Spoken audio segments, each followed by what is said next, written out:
माहिती करा ना, अरे बऱ्याच जणांची रिक्वायरमेंट होती मला. सोमा दादा सोना इस्टेटमध्ये आम्हाला 1 BHK पाहिजेत. अहो आणला मित्रांनो असा चिपमध्ये. जवळजवळ पाऊण 800 स्क्वेअर फूट असा मोठा लट.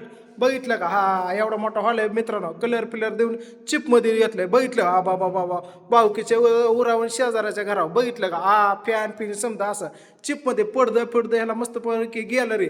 अय मित्रांनो फक्त 6,500 रुपये भाडं आहे आणि 15,000 रुपये डिपॉझिट. चला तुमच्यासाठी 10,000 डिपॉझिट करतो, काय अडचण नाही. परत माझ्यावर नाराज नका व्हावं. परत माझा सोमा दादा काही सपोर्ट करत नाही. इकडं आलं की तुम्हाला सांगतो इकडं मस्त बेसिंग बिसिंग मस्त पैकी आहे ना फिनं दिलेलं आहे. बघितलं असं इकडं इंडियन टॉयलेट बाथरूम वगैरे शॉवर वगैरे आहे. आणि इकडं आलेलं की तुम्हाला सांगतो आपलं चिपमध्ये किचन आहे, बोरचं पाणी आहे, पार्किंग आहे मस्त पैकी.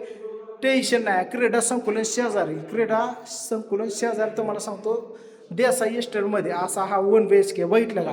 पाणी पिणे 3 नळ येतं बघा कसं पण, गरम पाणी गार पाणी आणि एक एक्स्ट्रा पाणी. टेन्शनच नाही. चला 10,000 डिपॉझिट आणि 6,500 रुपये रेंट आहे बघा. हे असा मस्त हॉल वगैरे हे असं चिपमध्ये. चला दिलेल्या नंबरवरती कॉल करा.